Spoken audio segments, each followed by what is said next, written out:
உண்டாவதாக. அறிவுக்கு என்ன கேட்டீங்க? கேளுங்க, சொல்லுங்க பார்க்கலாம். 8 மணிக்கு 5 பெல். அடுத்தது அப்போ அந்த 5 பெல் அடிக்கிறதுக்கு ஒரு என்னவா ஆராதனை இருக்குதுன்னு தெரிஞ்சுக்கணும். அடுத்தது 8:30க்கு 3 பெல்லு. அப்போ என்னது ஆராதனை ஆரம்பம். அப்புறம் 5 பெல் இருக்கு. இப்போ அதில் கோகுல் விமலா 2 பேருமே நேரமாக வந்து 8 மணிக்கு மேலே 1 நிமிஷம் ஆனால் கூட உங்களுக்கு கடுமையான தண்டனை கிடைக்கும். 8 மணிக்கு என்ன அடிக்கணும்? 5 பெல் அடிக்கணும். 2 பேர் வந்து இந்த இதையெல்லாம் எடுத்து கரெக்டாக இந்த அங்கே இருக்கிற அந்த கோணையெல்லாம் இங்கே சரி பண்ணி வச்சுருவோம். வந்த பிற்பாடு கூட்டிகிட்டு இருக்கிறோம். 8 மணிக்கு வந்து இதை வந்து நம்மளுடைய இந்த மைக்கு அந்த மைக்கு எல்லாம் கரெக்ட் பண்ணி வச்சிடணும். போடுறது எல்லாம் பண்ணி கொடுத்து அதை போட்டுக்கொண்டு அது உங்களுடைய வேலை பண்ணி இல்லையா. அப்புறம் உங்களுக்கு வந்து சேலரி 50 ரூபா 2 பேருக்கு. உனக்கு 50 ரூபா, அவனுக்கு 50 ரூபா மாதம். அதனால் நீங்கள் யார் வந்தாலும் சரி இந்த காரியம் செய்கிறவங்களுக்கு 50 ரூபா மாதமானால் அவங்களுக்கு கொடுக்குறோம். சரி, ஓகே, தேங்க்யூ. இதில் வந்து டைம் நீங்கள் எப்போ வேணாலும் அடிக்கலான்னு பொழுதோடு கூட வந்து அடிச்சுட்டு இருக்காதிங்க. அந்த 30 மணி அந்த 8 மணிங்கிற அளவில் நீங்கள் அந்த பெல் அடிச்சிடணும். 5 மணிக்கு எடுத்தால் ஆராதனை ஆரம்பம் ஆயிடுச்சுங்கிறதுக்கு 3 பெல். அப்புறம் 5 பெல்லு ஆராதனை முடிக்கப்பட்டதுன்னு சொல்லிட்டு அந்த பெல்லு இல்லையா. அப்புறம் அதுக்கு ஒரு கண்டிஷன், அந்த பெல்லு வந்து அடித்தாவ ஆட்டம் போடுது சரியான அது கட்டையாவது கொடுத்து அதை வந்து ஆடாது. அது 2 கட்டை கொடுத்து கர்த்தருடைய பரிசுநாம ஸ்தோத்திரம் உண்டாவதாக. தேவன் தாமே வார்த்தைகளை ஆசீர்வதிப்பதாக. எங்கள் நீதியின் தந்தையாக இருக்கிறாய் எங்கள் தகப்பனே, உமக்கு நன்றி என்று நாங்கள் நன்றி சொல்கிறோம். ஆண்டவரே, அன்பின் தகப்பனே, எங்களுடைய மந்தை ஆண்டவரை நிதியத்திற்கேற்ற பிரகாரமாக தகப்பனே ஆறுதலும் தேர்தலுமான வார்த்தைகளை எங்கள் சுவாமி எங்களுடைய இறுதியில் சிறப்பு ஆகட்டும். ஆண்டவரே, நாங்கள் ஆண்டரை இன்னும் மூடங்களாக இருந்து கூடாதபடி சுவாமி ஆவியின் பிரகாரத்திற்குள்ள நாங்கள் நுழைய எங்களை ஆசீர்வதிக்க வேண்டும் என்றாடுவேன். கொடுக்கின்ற சத்தியங்கள் எல்லாமே ஆண்டவரே உங்களுடையதாக இருக்கட்டும். வெளியிலே இருக்கின்ற குழந்தைகள் முதற்கொண்டு, வெளியூரிலே வாழ்கின்ற பிள்ளைகள் முதற்கொண்டு சுவாமி இங்கே இருக்கின்ற நம்முடைய ஆண்டவரை ஆத்மாக்கள் அனைவரையும் நீர் ஆசீர்வதியும். உலகம் எங்கிலும் உலக மக்களின் ஜீவராசிகளுக்காக, உலக மக்களுக்காக, உலகத்தின் வழிகளுக்காக ஆண்டு நாங்கள் ஜெபிக்கிறோம் சுவாமி. யாவரையும் காத்துக்கொள்ளும், ஒருவரையும் கைவிடாதவரும் அன்றென்ற படியை அவர்களுக்கு நீர் அளந்து கொடுத்தீர்கள் சுவாமி. ஒருவரையும் கைவிட வேண்டாம். அறிந்தவர்கள், அறியாதவர்கள், தெரிந்தவர்கள், தெரியாதவர்கள் சுவாமி, புரிந்தவர்கள், புரியாதவர்கள் எல்லோரையும் ஆண்டு நம்முடைய சேட்டைகளை மறைத்துக் கொள்ளும், காத்துக்கொள்ளும், ஆசீர்வதிக்க வேண்டுமாய் அறிவுரை பிரமாணம் நாமத்திற்கு நீங்கள் முழந்தாவப்படும். கர்த்தருடைய பரிசுத்த உண்டாவதாக. தேவன் தாமை வார்த்தைகளை ஆசீர்வதிப்பாராக. இது நமக்கு கொடுக்கப்பட்டிருக்கின்ற சத்திய பகுதி பரிசுத்த யோவான் எழுதின சுவிசேஷம் 9ஆம் அதிகாரம் 1 நாம் வாசித்து கேட்கிறோம். இது அப்புறம் போகையில் பிறவி குருடனாகிய ஒரு மனுஷனை கண்டார். யார் அந்த சத்தியபுரம் முன்ன வச்சிருங்க? யார் அதை எடுத்து வச்சுருங்க? அதை எடுத்து வந்து வச்சுருக்காரு. அதை அங்கே போகாது. யார் எடுத்துட்டு வச்சுருங்க? அது நம்மளது இல்லை, அவங்களுக்கு போய் இங்கேருந்து இல்லை. அவங்க அந்த மரத்தை கூட வச்சதானா? சரி, அவங்க தீ வைக்கிறது. ஆண்டவர் போய் கொண்டிருக்கிறார். ஒரு வழியாக நடந்து கொண்டிருந்தார். பிறவி குருடன், பிறந்ததிலிருந்தே கண்கள் தெரியாதிருக்கிற ஒரு குருடனை அவர் பார்த்தார். எத்தனை பேர் இந்த இடத்துல இருக்கிறார்கள்? அந்த இடத்தில் திரளான மக்கள் இருந்தார். ஜனக்கூட்டம் மிகுதியாகிறது. இத்தனை பேரையும் அவர் காணவில்லை. ஒரே ஒரு மனுஷனை கண்டார். அந்த மனுஷன்தான் பிறவியிலேயே கண்கள் தெரியாதிருக்கின்ற ஒரு குருடனை பார்த்தார். ஆண்டவருடைய கண்களுக்கு யார் தெரிந்தது? ஆண்டவருடைய சமூகத்திற்குள்ளே கண்கள் தெரியாமல் இருக்கின்ற அந்த பார்வையற்றவர் மாத்திரமே அவருடைய கண்களுக்கு தெரிந்தது. இத்தனாயிரம் மக்கள் இருக்கிறார்கள், இவர்களெல்லாம் அவருக்கு தெரியவில்லை. ஏன் அவருக்கு தெரியவில்லை? ஏன் அவனை மாத்திரம் தெரிந்து கொண்டார்? நாம் பார்க்கிறோம். யார் உள்ளம் உருகி கர்த்தருடைய நாமத்திலே நமக்கு ஜெயம் கிடைக்கும் என்று வாழுகிறார்களோ, யார் தன்னுடைய உள்ளத்தின் துக்கத்தை எல்லாம், தன்னுடைய துன்பத்தை எல்லாம் இறைவனிடத்திலே கொட்டுகிறார்களோ, அவர்கள் மேல்தான் இறைவனின் பார்வையும் இருக்கும் என்பதை இந்த இடத்தில் நாம் பார்க்கிறோம். மற்றவர்கள் எல்லோரும் பெருமைக்காக வருவார்கள். பெருமைக்காக வருவது பெருமையை காட்டுவது, நம்மளுடைய மேன்மையை காட்டுவோம் என்று நம்முடைய அகங்காரத்தை காட்டுவது, அகம்பாவத்தை காட்டுவது, ஆணவத்தை காட்டுவது, இதற்காக ஆலயத்திற்கு போவது, கோயிலுக்கு போவது. ஆனால் அவர்களை எல்லோரையும் ஆண்டவர் அங்கே தன்னுடைய பகட்டையும் பட்டத்தையும் எல்லாம் பார்க்காமல் உள்ள முருகி கலங்கி வேதனைப்பட்டுக் கொண்டிருக்கின்றார் ஒரு பார்வையற்ற ஒரு குருடனை ஆண்டவர் பார்த்தார். எத்தனை ஜனங்கள், எத்தனை மக்கள், எத்தனை கூட்டங்கள், அத்தனை கூட்டத்தையும் விட்டுவிட்டு ஒன்றும் இல்லாமல் இது நொந்து நூலாகி கிடக்கின்ற ஒரு மனிதனுடைய அங்கலாய்ப்பை, தன்னுடைய ஏக்கத்தை, தன்னுடைய குறையை அவர் அறிந்தபடியினாலே அவரை மட்டுமே ஆண்டவர் பார்த்தார். கடவுள் எதற்கு வந்தாராம்? யார் துக்கத்தோடு வாழுகிறார்களோ, துயரத்தோடு வாழுகிறார்களோ, யார் வேதனையோடு வாழுகிறார்களோ, யார் கஷ்டத்தில் நிற்கிறார்களோ, மண் இருதயத்திற்கு நீங்காத இருக்கிற ஒரு பாரத்தை யார் வைத்திருக்கிறார்களோ அவர்களை குணப்படுத்தும்படிக்கு அவர்கள் மேல் தன் பார்வையை செலுத்தினார் தேவனாகிய கர்த்தர். ஆகவே இத்தனை மக்களையும் விட்டுவிட்டார். ஆண்டவருக்கு கெடாய் கேட்டாரா, பலி கேட்டாரா, காந்தி கேட்டாரா, ஆண்டவருடைய சமூகத்திற்கு அன்னதானம் பண்ணினாரா? அதையெல்லாம் அவர் கேட்கவில்லை.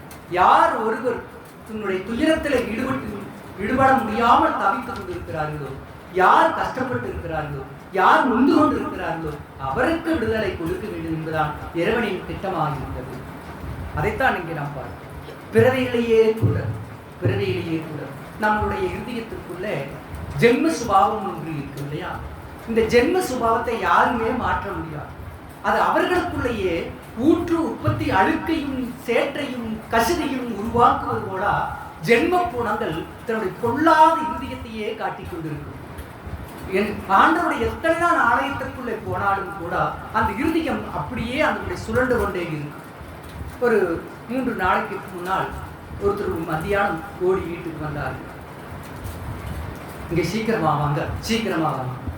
நானும் எழுந்து ஓடுனேன் மத்தியான நேரம். என்னன்னா ஒண்ணுமே சொல்லல, சும்மா கூட்டிட்டு போயிட்டான். இந்த நரி கூட்டிட்டு போகுது பார்த்தியா, சாவுக்கு வந்து தந்திரம் பண்ணு.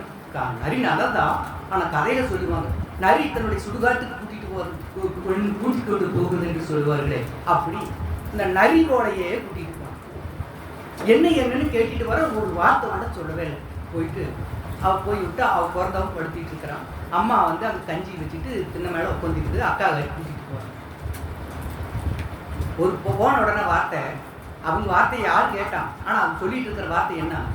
காலையிலிருந்து மூச்சும் இல்லை, பேச்சும் இல்லை, சத்தம் இல்லை, தண்ணியும் இறங்கலை. மூச்சும் வரல, பேச்சும் வரல, எதுவுமே வரல, தண்ணியும் இறங்கலை.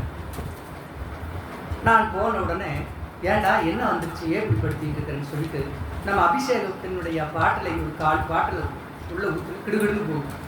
தண்ணி இறங்கலை, சோறு இறங்கலை அப்படின்னு சொல்லிட்டு பாசைகளை பாருங்க ஊர் உலகத்தில். அப்பதான் தன்னுடைய தாய் பாசமும் தன்னுடைய சகோதரி பாசத்தையும் காட்டுறான். எதையுமே கொடுக்காம வெளியே நின்றுட்டு பேசிட்டு இருக்கிறான். காலையிலிருந்து தண்ணி இறங்கலையா, காலையிலிருந்து கண்ணு முடிக்கலையா, காலையிலிருந்து பேசலையா?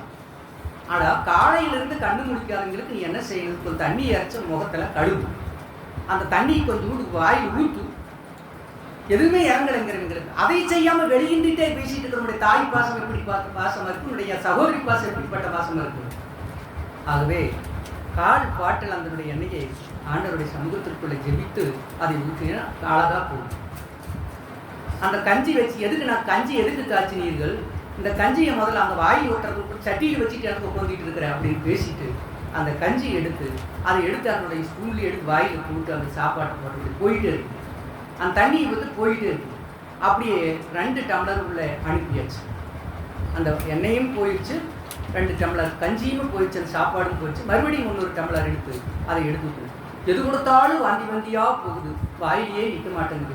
இப்படியே இருந்துக்கிறது என்ன பண்ண முடியும்? அப்படி முதல்ல உன்னுடைய பாசத்தையும் உன்னுடைய வேஷத்தையும் நிறுத்த, என்கிட்ட பேசாது. உன்னுடைய பாசத்தை உன்னோட வச்சுக்கோ, இங்கே பேசி எங்கிட்ட பேசிட்டு கூட நம்ம உடம்புக்கு போய்ட்டு பேசிக்கோ அப்படின்னு சொல்லி அம்மா ஆளுமா அவ அக்கா ஓடிய போயிட்ட பேசுறது பார்த்து. அடுத்ததாக மறுபடியும் போய் கொஞ்சம் ஒரு செம்பருத்தி பூ கொண்டு வர சொல்லி அந்த பையன் போய் கபிலன் போய் எடுத்துட்டு வந்தான். அதை எடுத்து கொஞ்சம் புளிஞ்சு போட்டு ஊற்றி அதை காய்ச்சி வச்சோம். அதை 2 டம்ளர் குடிச்சா அதையும் உள்ள போயிடுச்சு. அப்புறம் உடனே ஆஸ்பத்திரிக்கு போகிறதே அப்படின்னு. அப்புறம் ஆஸ்பத்திரிக்கு போகல, மத்தியானம் கழிச்சு போகிறேன், சாயந்தரம் பிடிக்குதுன்னு பார்த்துட்டு நாங்கள் போகிறேன் அப்படின்னு. அப்போ இவங்க ஆஸ்பத்திரிக்கு போ. அடுத்தது ஒரு வார்த்தை சொன்னாங்க, நம்ம கறி கொடுக்குறது எப்போ? சனிக்கிழமை நம்ம கிடாய் வெட்டி ஆண்டவருக்கு சபைக்கு கொடுத்து போட்டுருக்கோம். செம்மறியாட்டு கறி தெரியுதா எப்போ? வியாழக்கிழமை. செம்மறியாட்டு கறி தெரியுதா? இந்த பையனுக்கு வந்து அப்படி பேச்சு மூச்சில் ஆகுது. என்னது எப்போ? இவர்கள் செய்கின்ற ஒவ்வொரு வார்த்தைகளும் தேவனுக்கு விரோதமாக செஞ்சுட்டு பழியும் அந்த கடவுள் மேலேயே போடுறாங்க. பாருங்க எப்படி போடுறாங்க. அதை தின்னுதா விசாலக்கிழமை வந்து அவங்களுக்கு வந்து மூச்சு பேச்சலையா. இப்படி எல்லாம் நாட்டியத்தையும் நாடகத்தையும் புரிந்து கொள்கின்ற மக்கள் என்னைக்கு அந்த வேஷத்தை களைவாங்கன்னு தெரியும். அது இவர்கள் யார் இடத்தில் இருக்கிறது? இவர்களிடத்தில் தான் இருக்கிறது. ஜென்ம சுபாவம் பிறவையிலேயே இருக்கிறது. இவங்களுக்கு தான் பாசம், இவங்களுக்கு தான் எல்லாமே இருக்கிறது. ஒருவன் தன் வீட்டையும் தன் பிள்ளையும் தன் தாயும் வெறுக்காவிட்டாலும் தேவனுடைய ராஜ்யத்தில் பிரவேசிக்க முடியாது. அவங்களுக்கு கொடுக்கறத கொடு, செய்யறதை செய். ஆனா அவங்களை நீ அதிகமா தலைமையில தூக்கி வச்சுட்டு இருந்தீங்கன்னா உங்களோட லைஃப் போனது மட்டும் இல்லை, இன்னும் உங்களோட உயரையும் போகிறதுக்கு அவர்கள் ரெடியா இருக்கிறாங்கிறது மறந்து போகக்கூடாது. ஆண்டவருடைய சமூகத்திற்குள்ள எதை நாம் ஏற்றுக்கொள்ள வேண்டுமோ அதைத்தான் ஏற்றுக்கொள்ளணும். எல்லாவற்றையும் ஏற்றுக்கொள்ள முடியாது. எல்லாவற்றையும் ஏற்றுக்கொண்டிருந்தா அப்படியே உட்கார்ந்துட்டு அப்படியே உட்கார்ந்து கொண்டிருக்கணும். பிறவியிலேயே அவனுடைய வாழ்க்கை அப்படி இருந்து கொண்டிருக்கிறது. பிறவியிலேயே பாசம். இங்குதான் அப்பாவோட பிறந்திருக்கிறாங்க, அக்காவுக்கு தங்கச்சியோட வந்துக்கிறாங்க, அண்ணன் தம்பியோட வந்துக்கிறாங்க, மற்றவங்க எல்லாம் தனிமையில பிறந்திருக்கிறாங்க. தீவினைக்கு உறங்காதிருக்கிறார் நெருப்புகள். தீவினைக்கே உறங்காது, தீவினை செய்வதற்கும் உறங்காது. ஆண்டவருடைய பிள்ளைகளாக இருக்கிற நாம் ஆண்டவருக்கென்று நான் மரித்தாலும் சாவேன் என் தேவனுடைய ராஜ்யத்திலே என்று சொல்லி யார் ஒருவர் தேவனை நம்பி ஜீவிக்கிறார்களோ அவர்களுக்கு எல்லா நன்மைகளையும் உருவாக்கி கொண்டே இருக்கும். யார் தேவனுடைய ராஜ்யத்தையும் தேவனுடைய பிள்ளைகளையும் உதாசீனப்படுத்துகிறார்களோ அவர்கள் எல்லாரும் தனக்கு வரும் ஆக்கினியை எடுத்துக் கொள்கிறார்கள். உன்னை கணம் பண்ணுகிறவன் என்னை கணம் பண்ணுகிறான் என்று வேதம் சொல்கிறார். எடுக்கிற பொழுது உலகத்தின் மேல நம்பிக்கை, உலகத்தின் வேஷத்தின் மேல் நம்பிக்கை, உலகத்தினுடைய அநீதியின் மேல் நம்பிக்கை, நீதியை பகைக்கின்ற உறுதிகளாக இருந்தது. அப்போ அடுத்தது காரு வந்துருச்சு. காரு வந்தாச்சு, அவனை ஆஸ்பத்திரிக்கு கொண்டு போவதற்கு. அப்போ அவன் கண்ணு மணிக்கா இருந்தவன், வாய் வேஷா இருந்தவன், தின்னதா வாந்தி பண்றவன் எந்திரிச்சு உட்காந்துக்கிட்டான். அப்புறம் ரங்கசாமி நான் உன்னை கூப்பிடுறேன், நான் சாயந்தரமா தீரு, இப்போ வேண்டாம் நல்லா இருக்கிறேன் போ அப்படின்னா. இன்னும் அவருக்கு என்ன பாசம்? அந்த பாத்திரத்தில் வச்சிருக்கிற அந்த கஞ்சி அந்த வாய்க்குள் ஊத்திருந்து உள்ள போயிருக்கணும். இங்க வெறுமையா பேசிட்டு போற இப்படி அவனுக்கு உடம்பு சேர்ந்து ஒரு வார்த்தை சொல்லிட்டு போகக்கூடாது. உன்னுடைய பாசத்தை எங்களுக்கு எல்லாத்துக்கும் தெரியும். நீ யாரு, நீ எவ்வாறுப்பட்டவங்க அப்படிங்கிறது எல்லாம் தெரியும். உலகத்திற்கு உள்ளவங்களுக்கு தெரியாது. ஆவியில நிறைஞ்சிருந்தா தான் ஒருவருடைய செயல்பாடுகளும் ஒவ்வொரு நிலைகளும் தெரியும். நான் மருத்துவமனையில் இருந்து ஜெபித்துக் கொண்டிருந்தேன். அப்பொழுது ஆண்டவர் சொல்கிறார், நீ கண்ணாடிக்குள்ள இருந்து கொண்டு ஒருவருக்கும் தெரியாது என்று நீ செயல்பட்டுக் கொண்டிருக்கிறார். கண்ணாடிக்கு உள்ளே நீ இருக்கின்றாய், உனக்கு ஒன்றும் தெரியாது என்று. எல்லாம் உன்னுடைய அந்தரங்கம் முழுவதும் எல்லாம் அறிந்து கொண்டுதான் இருக்கிறது என்று சொல்கிறார். அடுத்த நாள் சகோதரி வருகிறார் அலுவலகத்தில், அந்த மருத்துவமனை. தன்னுடைய சாப்பாட்டை சாப்பிடுவதற்கு வாந்தி பண்ணுகிறத பார்த்து கூட சாப்பாடு கூட முடி குப்பையை கொடி போட்டு போயிட்டு அவங்க வீட்டுக்கு வந்துட்டான். ஆண்டவருடைய பிள்ளைகளை அறிந்து கொள்வதற்கு ஏற்ற வழிகளை ஏன் மறந்து கொண்டு இருக்கின்றார்? அறிந்து கொள்வதற்கு தேவனுடைய அறிவை பார், தேவனுடைய ஞானத்தை பார், தேவனுடைய சத்தியத்தை பார், தேவனுடைய நீதியை பார். உண்மையின்றி வேற ஒரு கதி எனக்கு இல்லை, நீதான் எனக்கு எல்லாமே என்று சொல்லி நம்பு. மனிதர் மேலும் நம்பிக்கையை வைத்து விடாது. ஆபத்துகளை கொண்டு போய் ஒரு பிள்ளை ஒரு உடல்நிலை சரியில்லை என்று படுத்து விட்டால் ஒவ்வொரு தாயும் சாப்பிடாமல் இருப்பாங்க, ஒவ்வொரு தாயும் கண்ணீர் விட்டு கதறிக்கொண்டிருப்பாங்க. ஆனால் ஒரு சிலரோ இப்படி பேயும் பிசாசுகளுக்கும் வழியிட்டுக் கொண்டே இருப்பார்கள். அவர்கள் சந்தோஷமாக இருந்து கொண்டிருப்பார்கள். குழந்தை சாப்பிடலன்னு சொன்னா எந்த தாயும் எந்த சகோதரியும் எந்த தகப்பனும் சாப்பிட மாட்டார்கள். அவங்கதான் உண்மையான மனிதர்கள். இது நீ எங்கு போனாலும் போய் சொல்லிட்டு நான் நகையை எடுத்துட்டு கழுத்தில் மாட்டி தெரிஞ்சா அவர்கள் தாயா? யோசிச்சு பாருங்க. அன்னைக்கு ஆர்டர் கொடுக்க போறாங்க உள்ள ஆஸ்பத்திரியில் இருக்கிறவங்க. ஏன் நம்மளுடைய உணர்வுகளை புரிந்து கொள்ள மறுத்து கொண்டு இருக்கிறாய் என்று எடுக்கக்கூடிய கடவுளுடைய பிள்ளைகளாக இருக்கிற நாம் நம்மளுடைய ஆண்டவனிடத்துல போய் கண்ணீர் விட்டு கதற வேண்டும். என் பிள்ளை நல்லா இருக்கணும், என் பிள்ளை உயிரோடு இருக்கணும், என் பிள்ளை நல்லா வரணும், நான் அது வரைக்கும் தண்ணி குடிக்க மாட்டேன், அது சாப்பிட மாட்டேன், ஒரு சந்திக்கிறது கடவுளுக்காக வைராக்கியமாயும் அதை விடுத்து விட்டு கடவுளுடைய நல்லா குதிச்சு முதிச்சு ஓடுறது ஆளை பார்த்தா நடிக்குது. ஆண்டவருடைய பிள்ளைகளை பிறவியிலேயே, இது யாரையும் நான் குறை சொல்ல விரும்பல, பிறவியிலேயே அந்த குணங்கள் இருக்கிறது. அதான் பிறவிக்குடன் நீ விடுதலை ஆக வேண்டும் என்று சொன்னால் கிறிஸ்துவை நம்பு, ஆண்டவனை நம்பு, இறைவனை நம்பு. உன்னுடைய துன்பங்கள், தொல்லைகள், வேதனைகள், கஷ்டங்கள் எல்லாம் வெளியூறி போகும். அவர்களை வைத்தெல்லாம் உன்னை ஆசீர்வதிக்கவில்லை, அவர்களை பார்த்தெல்லாம் உன்னை ஆண்டவர் ஏற்றுக்கொள்ளவில்லை, அவர்களை பார்த்தெல்லாம் உன்னை எடுத்துக்கொள்ளவில்லை. ஆனால் நீயோ இன்னும் பிணைச்சங்கிலியினால் சிக்கப்பட்டுக் கொண்டு இழுத்துக் கொண்டு இருக்கின்றாய்.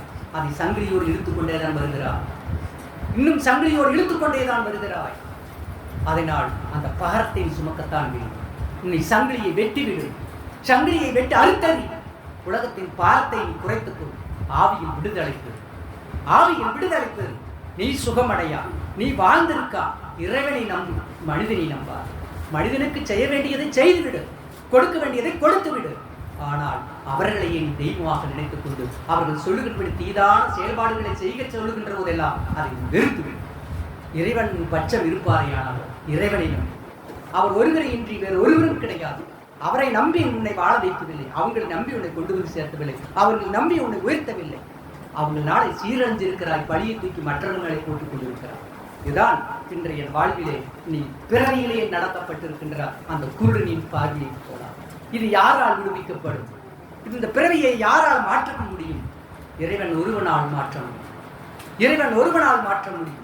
துக்கத்தோடு, வேதனையோடு, சஞ்சலத்தோடு வாழ்ந்து கொண்டிருக்கின்ற நீ இறைவனை நம்புகின்ற போது, ஆண்டவனை நம்புகின்ற போது அவன் உனக்கு விடுதலை கொடுப்பான், சஞ்சலத்தை நீக்குவான், பிறவிலே இருக்கிற ஜென்ம சுபாவங்களை தூக்கி எறிவான். இன்றைக்கு இன்னும் காலம் கொடிதாக இருக்கும், இன்னும் காலம் கொடிதாக மாறும், இன்னும் காலம் கொடிதாக மாறும். இதோ நீ விடுபட்டால், அந்த சங்கிலியிலிருந்து நீ விடுபட்டால், இதோ உன்னுடைய வாழ்க்கை பிரகாசம் அடையும். தேவனுடைய வாக்கு. எத்தனையோ மக்கள், எத்தனையோ நாட்கள், எத்தனையோ வருடங்கள் காத்திருந்து வந்திருந்தார்கள். அத்தனை பேரையும் ஆண்டவர் காணவில்லை. இதோ பிறவியிலேயே கண்கள் கூட்டாகி போயிருக்கின்ற ஒரு குருடனை பார்த்து அவனை பார்த்தார் ஆண்டவர். யாரையும் அங்கே பார்க்கவில்லை. எவன் ஒருவன் உள்ள முருகி இருக்கிறார்களோ, எவர்கள் துக்கத்தை அதிகமாக சுமந்து கொண்டிருக்கிறார்களோ, எவர்கள் வேதனை பட்டு கொண்டிருக்கிறார்களோ, எவர்கள் விடுவிக்க முடியாத இருக்கிற, சுமக்க முடியாத சுமைகளை சுமந்து கொண்டிருக்கிறார்களோ, அவர்களை கடவுள் பார்த்து அவர்களை ஆசீர்வதிக்கிறார், அவர்களை காப்பாற்றுகிறார், அவர்களை விடுவிக்கிறார். ஆகவே அந்த அந்த பிறவியிலேயே குருடனாயிருக்கிறார் அந்த குருடனை பார்த்து சொன்னார். இது அப்பொழுது அவருடைய சீசர்கள் அவரை நோக்கி, ரபி, இவன் குருடனாய் பிறந்தது யார் செய்த பாவம்? இவன் செய்த பாவமோ, இவனை பெற்றவர்கள் செய்த பாவமோ என்று கேட்டார்கள். அந்த இறைவனோடு வந்திருக்கின்ற அவருடைய தூதர்கள் எல்லாம் என்ன கேட்கிறார்கள்? ஆண்டவரே, இது இந்த மகன் பிறந்திருக்கிறது, இவன் செய்த பாவமா, இவன் பெற்றோர்கள் செய்த பாவமா, இல்லை இவர்கள் மூதாதையர் செய்த பாவமா, ஏன் இவன் குருடனாக பிறந்தான் என்று கேட்டார்கள். ஒன்றுக்கு விடை பார்க்கலாம். இவன் செய்த பாவமா? இவனே பிறக்கவே இல்லை. இவன் என்ன பாவம் செய்திருப்பான்? பிறக்கும் பொழுதே அவன் குருடராக பிறந்திருக்கிறான். அவன் என்ன பாவம் செய்திருப்பான்? இவர்கள் கேட்கிறார்கள். அவருடைய கூட வந்திருக்கின்ற மக்கள், இன்றைக்கு உலகம் இப்படித்தான் பேசிக் கொண்டிருக்கிறது, இன்றைய உலகம் இப்படித்தான் நடந்து கொண்டிருக்கிறது, இவர்கள் இப்படித்தான் செய்து கொண்டிருக்கிறார்கள். எதை என்று எப்படி பேச வேண்டும், என்ன சொல்ல வேண்டும், எப்படியெல்லாம் இது நடத்த வேண்டும் என்பதெல்லாம் கிடையாதபடி வாய்க்கு வந்ததெல்லாம் வார்த்தை என்று வெளியே தள்ளி விடுவார்கள், போட்டு விடுவார்கள். இவன் எப்படி பாவம் செய்திருப்பான்? பிறந்திருக்கிற குழந்தை என்ன பாவம் செய்திருப்பான்? அவன் கேட்கிறான் இறைவனிடத்துல, ஆண்டவரே, இவன் செய்த பாவமா, இவன் பெற்றோர் செய்த பாவமா, இல்லை இவர்கள் மூதாதையர் செய்த பாவமா, ஏன் இவன் குருடனாக பிறந்தான்? இப்ப அதுவல்ல, அவன் பிறந்ததெல்லாம் பிரச்சனை. இவன் எப்படி பிறந்தான்? இப்பொழுது அவன் கண்கள் அற்றவனாக இருந்து கொண்டிருக்கிறான். இதுதான் பிரச்சனை. இதில் இருந்து அவனுக்கு விடுதலை கொடுக்கணும். இதையெல்லாம் விட்டுட்டான். ஒரு ஆபத்துல இருக்கின்ற ஒரு மனுஷனை காப்பாற்ற வேண்டும், அதை விட்டுட்டாங்க. எப்படி போய் விழுந்தா, எப்படி எங்கு போய் விழுந்தா, எதுக்கு விழுந்தா, இந்த குழியை வெட்டுறது யார், இப்படித்தான் கேட்டுட்டு இருப்பாங்க. இப்போ பிரச்சனை என்ன? அவன் குழியிலிருந்து மேலே ஏற்றப்பட வேண்டும். இதுதான் கடவுளுடைய பிள்ளைகளுடைய வார்த்தை. அதை விட்டுட்டு தேவையில்லாதையெல்லாம் பேசிக் கொண்டிருப்பது. ஆகவே இவர்கள் தேவனுடைய பிள்ளைகளாக இருக்கின்றார். அவருடைய ஏமலியை தூங்கிட்டு வெளியே இருந்துச்சு, அப்படி ஒரு ஓட்டம் போட அந்த வாக்கியக்காரர் இருக்கும். ஆண்டவருடைய பிள்ளைகளை பார்க்கிறோம். அங்கே இவன் செய்த பாவம் அல்ல, இவன் பெற்றோர்கள் செய்த பாவம் அல்ல, இவன் மூதாதையர்கள் செய்த பாவம் அல்ல. ஆனால் ஒன்று, தேவனுடைய ஆவி, தேவனுடைய வரம் இவனுக்கு கிடைக்க வேண்டும் என்பதற்காக இவன் குருடனாய் பிறந்திருக்கிறான் என்று ஆண்டவர் சொல்கிறார். யார் மேலேயும் பழி தூக்கி போடுறதில்லை. நாம் ஒன்று சொன்னால் எந்த ஆகாதுக்கு அந்த டிச்சு குழி கொண்டு போட்டுவிட்டுறது. அந்த டிச்சு குழியிலேருந்து அங்கே ஒரு நாத்தம் வரும். அதே கிணறு நாரி கிடக்குது, நாற்றம் எழுந்திருக்கு டிச்சு. அந்த டிச்சுக்குள்ள ஓடி ஒன்று பொறுப்பு போட்டால் எப்படி இருக்குது? இன்னும் கொஞ்சம் நாத்தம் வெளியே வரும் இல்லையா? அப்படித்தான் வாழ்க்கை. அதைத்தான் இழுத்திட்டு திரியிறான். அதைத்தான் இழுத்திட்டு அந்த சங்கிலியில் கட்டி இழுத்திட்டு நெண்ட முடியாமல் தெரியுது. அந்த நாத்தத்தில் மறுபடியும் கொண்டு கடை போடுறது. இதோ என்னை அப்படின்னு சொன்னாங்க, இவங்க இப்படி கொடுத்தாங்க, இது அப்படி போனாங்க. அது பப்ளிக்கு மீட்டிங் போட்டு ஆண்டவருடைய பிள்ளைகள் அதுக்கு அழகா யோசித்து பாருங்க. கடவுளுடைய பிள்ளைகள் கர்த்தருக்கு பங்கம் வராதபடிக்கு கர்த்தருடைய வார்த்தைகளை ஏற்றுக்கொண்டு அதைகளின் உண்மையோடு ஆவியோடு நாம் செயல்படுத்தப்பட வேண்டும். அதுதான் ஆண்டவருடைய பிள்ளை. இல்லாட்டி இத்தனை கூட்டம் இருந்தது பிரயோஜனமற்று போனவர்களை போல ஆறி போவார்கள். இறைவனை துன்பப்படுத்துவது, இறைவனை வெட்கப்படுத்துவது, இறைவனை கேவலப்படுத்துவது, இறைவனை அசிங்கப்படுத்துவது. நீ எப்படி ஜீவிக்கணும்? ஆண்டவரோட நீ ஜீவிக்கும். நீ அசிங்கமா இருக்கிறன்னு எல்லாத்துக்கும் தெரியும். ஆனா உன்னோடு இருக்கிறவங்களுக்கு மட்டும்தான் தெரியும் சுத்தமா இருக்கிறேன். இருதயம் திடனற்றதாக இருக்கிறது, இருதயம் கிளேசப்பட்டு கொண்டிருக்கிறது, இருதயம் கேவலமாக இருக்கிறது. இருதயத்திலே தேவனை அங்கே இருப்பதற்கு இடமில்லாமல் இருக்கிறது. சஞ்சலம், வருத்தங்கள், பாவங்கள் இத்தனையும் இருதயத்திற்கு தூக்கி அங்கு சுமக்க முடியாத லக்கேஜ் அதிகமாக இருக்கிறது. சுமக்க முடியாதபடி துருத்தி கிளியத்தக்கதாக ஆண்டவர்கிட்ட எல்லாவற்றையும் போட்டு உன் குற்றங்கள், குறைகள், உன்னுடைய பாரங்கள், உன்னுடைய வருத்தங்கள் எல்லாவற்றையும் கடவுளுடைய சமூகத்தில் வீசி ஏறி அவரை ஏற்றுக்கொண்டு நீ சும்மா பிரியா உன்னுடைய மனசில் அப்படி ஏற்றிட்டு இருக்கார். உன் மனசில் சிந்தனை வச்சிட்டு இருக்கார். எப்போ எந்த வார்த்தை வந்தாலும் அந்த வார்த்தை அசிங்கரமாக இருக்கு கேட்கறதுக்கு. அந்த வார்த்தை அசிங்கரமாக இருக்கு. ஆண்டவர் கொடுத்த வாக்குத்தத்தங்கள் எல்லாமே வீட்டிலே பறந்து. அப்போ நீ அங்கு ஏற்றுக்கொள்வதற்கு அங்கு இறுதியமாக பக்குவம். அசுத்தம் எல்லாம் உன் இருதயத்தில் பக்குவமாக ஏற்றப்படுகிறது. அசுத்தம் எல்லாம் உன் இருதயத்திற்குள்ள பக்குவமாக ஏற்றப்படுகிறது. அங்கு நீதியும் பரிசுத்தமும் உண்மையும் அது எல்லாம் வெளியே தள்ளுகிறது. இன்றைக்கு அதுதான் சரீரத்தில் நடந்து கொண்டிருக்கிறது. ஆண்டவருடைய நாமத்தை பார்க்கிறோம். பிறவியிலேயே அவன் குருடனாக பிறந்தது பெற்றவர்கள் செய்த பாவம் அல்ல, அவன் செய்த பாவம் அல்ல, அவனுடைய மூதாதையர்கள் செய்த பாவம் அல்ல. தேவனுடைய ஆவி, தேவனுடைய வரம் அவனுக்கு கிடைக்கப்பட வேண்டும் என்பதற்காகத்தான் அவன் குருடனாக பிறந்திருக்கிறான் என்று சொல்கிறான் ஆண்டவராகிய கர்த்தர். ஆகவே அந்த அவரை பார்த்து பகற்காலத்தில் இருக்கும் மட்டும் அடுத்த வசனத்தை 3வது வசனத்தை 4வது வசனத்தை வாசிக்கலாம். ஆண்டவருடைய நாமம் என்ன? பகற்காலம் இருக்கும் மட்டும் என்னை எதற்காக இறைவன் அனுப்பி இருக்கிறாரோ அதை நான் செய்தாக வேண்டும். பகற்காலம் என்பது என்ன? உனக்கு திராணி இருக்கிறது, நன்மை செய்ய வேண்டும் என்கின்ற திராணி உன்னிடத்தில் இருக்கிறது. பிறருக்கு ஈகை செய்ய வேண்டும், பிறருக்கு நன்மை செய்ய வேண்டும், உதவி செய்ய வேண்டும் என்கின்ற பலம் உனக்குள்ள இருக்கிறது. அதுதான் பகல் காலம். உனக்கு கொடுக்கப்பட்டு இருக்கிறது. உனக்கு நன்மை செய்வதற்கேற்ற திராணி இருக்கிறது, உனக்கு உதவி செய்வதற்கேற்ற இருதயம் இருக்கிறது. இது நல்ல காலத்திலேயே மற்றவங்களுக்கு செஞ்சு இறக்கும் போதே நீ செஞ்சிரு. இல்லாமல் இருக்கிற போது ஐயோ நான் அவங்களுக்கு செய்யலையே, அவங்களுக்கு செய்யாமல் போனேனே என்று சொல்லி வருத்தப்படாது. உனக்கு தகுதி இருக்கிறது. உனக்கு மற்றவர்களுக்கு செய்ய வேண்டிய நேரம் இருக்கிறது, அந்த இருதயம் இருக்கிறது, பொருளும் இருக்கிறது. அப்பொழுதே நீ அவர்களுக்கு செய்து விடும். இருள் காலம் ஒன்று வரும், இல்லாமல் இருக்குது, எதுவுமே இல்லாமல் இருக்கின்ற காலம். அந்த காலத்தில் நீ போய் என்ன செய்வேன்? நான் ஐயோ நான் ஆண்டவனுக்கு செய்யலையே, ஆண்டவனுக்கு நான் ஒன்றும் பண்ணலையே. நான் படிச்சுட்டு இருக்கிற போது நம்மளோட சபையில் இருந்து ஒரு பையன், நிறைய காடு தோட்டமெல்லாம் இருக்குது, வண்டி மாடெல்லாம் இருக்குது. அவங்க அப்பாவும் நல்ல வேலை, அம்மாவும் வீட்டில் இருந்துட்டு எல்லாத்துக்கும் எறும்பு மாடெல்லாம் நல்லா இதை பண்ணிட்டு இருக்கு. இவனும் நல்லா இருந்துட்டு இருப்பான். ஒரு நாள் கூட நாம் ஒரு நெல் எடுத்து சந்தைக்கு டெண்டருக்கு கொண்டு போனோம், கடலைக்காய் டெண்டருக்கு கொண்டு போனோம், பருத்தியை டெண்டருக்கு கொண்டு போனோம், ஒரு சிங்கிள் டீ கூட வாங்கி கொடுக்காது குடிக்கணும். இது பகல் காலம். என்ன காலம்? அது பகல் காலம். உனக்கு எல்லாமே இருக்கிறது, ஆனால் இருதயத்தில் மட்டும்தான் இருதயம் இல்லை, எண்ணம் இல்லை.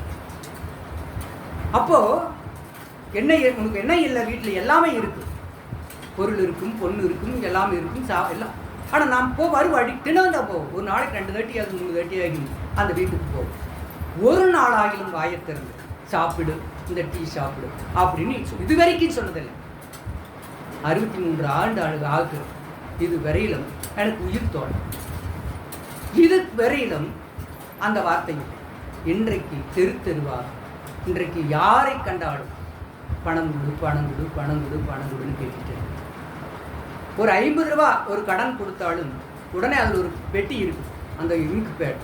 அந்த இங்கு பேடை வச்சு ஒரு பேப்பரை வச்சு எழுதி கையெழுத்து வாங்கிட்டு அதுக்கு தமிழ் அல்லது மோதிரம் தாலி எது வேணாலும் வாங்கிட்டு தான் அந்த 50 ரூபாயை கொடுக்குறேன். இன்னைக்கு லட்சக்கணக்கில் ஒவ்வொரு இடத்துல வாங்கிட்டு இருக்கிறியே, நீ எத்தனை உருட்டி இருக்கிற யோசிச்சு பாரு. இன்றைக்கு நீ கொடுக்கணும்னு ஆண்டவ இறைவனுக்கு நீ சொன்னாலும் கூட கொடுக்க முடியாமல் தான். காரணம் என்ன? நீ என்ன விதைச்சிருக்கிறிய அதை இன்னைக்கு அறுவடை செய்திருக்க. இன்றைக்கு நீ நினைச்ச நீ கொடுக்கணும், நீ ஆண்டவருக்கு நினைச்சாலும் நீ கொடுக்கறதுக்கு இடத்துல எதுவுமே இல்லை. ஆனால் அன்னைக்கு நிறைய இருந்தது, இருதயம் இல்லை, கொடுக்கவில்லை. அன்னைக்கே நீ இல்லை, இன்னைக்கே நீ இல்லை. ஆண்டவருடைய பிள்ளைகளாக இருக்கிறான். இதுதான் ஆண்டவரிடத்துல கடவுள் இடத்துல முன்னிடத்தில் கேட்டு அவர் வாங்கி சாப்பிட்றதில்ல. அவர் பசியோடு இருக்கிறது கிடையாது. அவருடைய முன்னிடத்தில் வாங்கி அவர் வஸ்திரம் உடுத்துவது கிடையாது. நம்மை போன்றிருக்கிற ஏழைகளுக்கு அதை கொடுத்து அவர்களை பசியார செய்து அவர்களை உடுத்தி அழக பார்ப்பதற்காகத்தான் நாம் இறைவனுக்கு என்று அதை நாம் கொடுக்கின்றோம் இல்லையா? அப்போ அன்றைக்கு உனக்கு இருதயம் இல்லை, இன்றைக்கு கொடுக்கணும் என்கிற எண்ணம் உனக்கு இருந்தாலும் உனக்கு பொருளாதாரம் இல்லை, என்றைக்கும் இல்லாமலே நின்று கொண்டிருக்கின்றார். இதுதான் இறைவன் நமக்கு கொடுத்திருக்கின்ற நிலை. நம் இருதயம் எப்பொழுதெல்லாம் இறைவனுக்கு செய்யும் மக்களுக்கு, நீ ஆண்டவருடைய ஆலயத்திற்கல்ல, உன்னோடு இருக்கின்றவர்கள், உன்னிலே வாழுகின்றவர்கள், உன்னோடு பேசுகிறவர்கள், உன் அருகிலே இருக்கிறவர்கள் எவ்வளவாய் துன்பப்படுகிறார்களோ அவர்களுக்கு அந்த துன்பத்தை நீக்க வேண்டும் என்றுதான் ஆண்டவர் சொல்கிறார் இல்லையா? அது என்னிடத்துக்கு கொண்டு வாருங்க என்று சொல்லல. அவர்களை பார், அவர்களுக்கு கொஞ்சம் தண்ணீர் கொடு, அவங்களுக்கு கொஞ்சம் உணவு கொடு, அவர்களுக்கு ஒரு பொருள் கொடு, ஏதாயிலும் ஒன்றை நீ செய்துவிடு. அது நீ எனக்கு செய்திருக்கிறாய். இல்லாதவர்களாகி எவர்கள் இருக்கிறார்களோ அவர்களுக்கெல்லாம் நீ எவைகளை செய்கின்றாயோ அதையெல்லாம் நீ எனக்கே கொடுத்திருக்கிறாய் என்று நான் ஏற்றுக்கொள்ளுவேன் என்று சொல்கிறான். பார்த்தீரா? ஆலயம் தேடி கொடுக்க வேண்டும் என்றெல்லாம் ஆண்டவர் கேட்கிறேன். யார் முடியாமல் இருக்கிறார்களோ, யார் இல்லாமல் இருக்கிறார்களோ அவர்களுக்கு நீ நன்மை செய். அந்த நீ செய்த அந்த நன்மை எனக்கு அது வந்து சேரும் என்று சொல்கிறார். இன்றைக்கு ஒரு காலத்தை பார்க்கின்றோம். அன்றைக்கு படி அரிசி, இப்போ அரிசி என்பதே கிடையாது. நம்ம நெல் வந்தால் தான் அரிசியை அதையும் கொண்டு எல்லாம் விற்று போட்டு கடன் கட்டி போட்டு உட்காந்துப்பாங்க. அப்போது ₹1 ₹2 கம்பு ராகி வாங்கிட்டு வருவாங்க. வீட்டில் பார்த்தா இன்றைக்கி நிறைஞ்ச குழந்தைகள் இருக்குது. இன்றைக்கு தான் ஒரு வீட்டில் கூட ஒரு குழந்தைக்கு மேலே வர மாட்டேங்குது, 2 குழந்தைக்கு மேலே நிற்க மாட்டேங்குது. ஆகவே அன்றைக்கு ஒரு வீடு, சின்ன வீடு தான். இன்றைக்கு எத்தச்சோட்டு வீடு கட்டினாலும் பேய் அலைஞ்ச மாளிகை மாதிரி 2 பேர் தான் நிற்கிறாங்க. அதுக்கு ஆளுங்க இல்லை. அன்றைக்கி ஒரு குட்டி செவரு மாதிரி தான் இருக்குது. 10 அதுக்கு அளவு வச்சு கட்டினாங்களோ அளவு வச்சு கட்டாத இருந்தாலும் எனக்கு தெரியாது. ஒரே வீடு, அதிலேயே சமைக்கிறது, அதிலேயே படுக்கிறது, அதிலேயே நெல் வந்தாலும் போட்டுக்கணும், அது வந்தாலும் கம்பு வந்தாலும் போட்டுக்கணும். இப்படியாக அந்த நாளில் இருந்தது.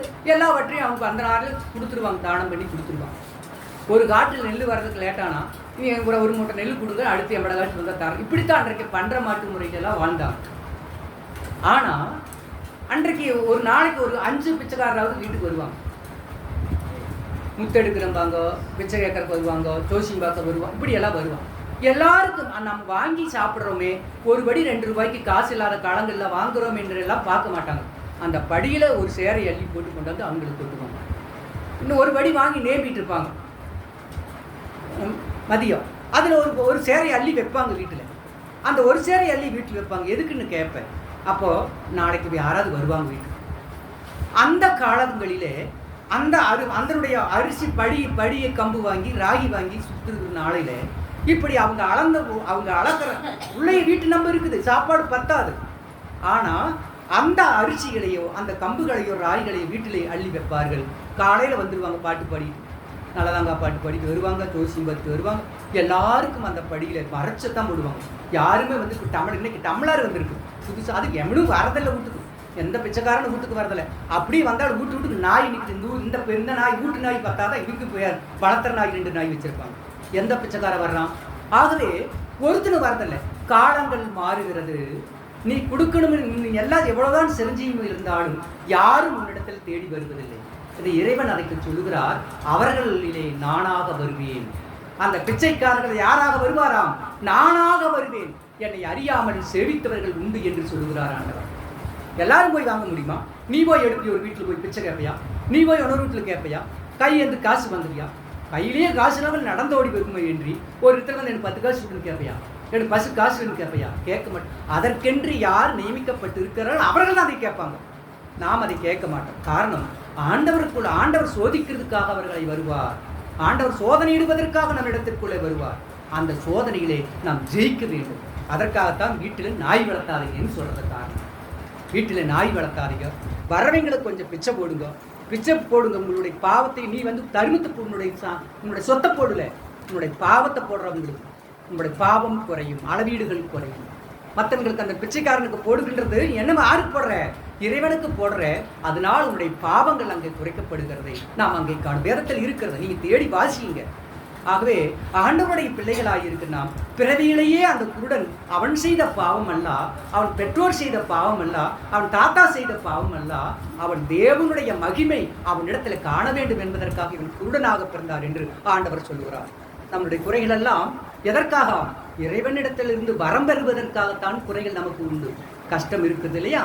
அந்த கஷ்டத்தை போக்குவதற்கு நம் ஊர்ல தேடி தெரிய வேண்டாம், கடவுளிடத்திலே கேளுங்கள், அவர் உங்களுக்கு தருவார். நாம் அதே ஆண்டவருடைய சமூகத்திற்குள்ளே நம்மளுக்கு வேதனை இருக்கிறது, எல்லாமே இருக்கிறது, இயலாமை இருக்கிறது, இந்த பலவீனம் இருக்கிறது. ஆண்டவரே, நான் யாரிடத்திற்கு போவேன்? இன்னைக்கு ஒரு இடத்துல போனா ஒன்று சொன்னா இது நான் ஈவனு கேட்குற மாதிரி கேட்டுட்டு பிற இடத்துல அந்த வார்த்தைகளை சொல்லுவாங்க. அது நம்ம அவமானப்படுத்துவது போல இருக்கும். அதனால்தான் மனுஷரிடத்தில் உங்கள் குறைகளை சொல்லாதிருங்கள். உன்னுடைய குறைகள் எதுவோ அதை என்னிடத்தில் சொல்லுங்கள், நான் உங்களுக்கு பரிகாரியாக இருந்து உங்களை நான் காப்பாற்றுவேன் என்று ஆண்டவர் சொல்லுகிறார். மனிதர் கேட்பற போது போல கேட்பாங்க. உடனே என்ன சொல்லுவாங்க? அவங்க எங்கிட்ட 5 ரூபா கேட்டு போனாங்க அப்படிமா, அடுத்து உங்களுக்கு சொல்லுவாங்க. அப்போ நீ கொடுக்க வேண்டாம் அப்படிமா. அவருக்கு நல்லவராக இருந்தால் தான் நல்லது சொல்லுவாங்க. அது கேட்டால் கொடுத்துட்டியா? எங்கிட்டே இல்லை, நான் என்ன பண்ணிட்டேன். ஆனால் நல்லவங்களா இருந்தா ஏதோ ஒரு பக்கம் ஏதோ ஒன்று இருந்து பார்த்து எடுத்து கொடுத்து அதுக்கு ஒன்று அவங்களுடைய கவலை தீர்த்துன்னு சொல்லுவாங்க. ஆனால் அப்படி சொல்ல மாட்டார்கள் மனிதர்கள். ஏனென்றால் ஜென்ம சுபாவங்கள், பிறவியிலேயே சுபாவங்கள், இதுதான் அங்கே நடந்து கொண்டிருக்கிறது. ஆகவே இந்த சுபாவங்கள் விடுபட வேண்டும் என்று சொன்னால் இறைவனை நாம் தேட வேண்டும், இயேசு கிறிஸ்துவை தேட வேண்டும், பிதாவை தேட வேண்டும், ஆதியின் தேவனை தேட வேண்டும். அந்த இறைவன் நமக்கு நல்லவைகளை எல்லாம் கற்றுக் கொடுப்பார். நாம் சுயமாக வாழ்ந்திருக்கும்படிக்கு, மேன்மை அடையும்படிக்கு, நம் குடும்பங்கள் காணும்படிக்கு, உலகத்தில் இருக்கிற ஒவ்வொரு ஜீவராசிகளுக்கும் படியளந்து கொண்டிருக்கிற இறைவன் நமக்கும் படியளப்பார். நம்முடைய வேதனைகளையும் துக்கங்களையும் துயரங்களையும் வேதனைகளையும் எல்லாவற்றையும் அவர் ஏற்றுக்கொள்வார். நம்ம இடத்துல எந்த ஒரு துயரத்தையும் நமக்கு கொடுக்க மாட்டார். நீ கவலைப்பட்டால் கர்த்தர் நோவார், நீ கவலைப்பட்டால் தேவன் அழுவார்.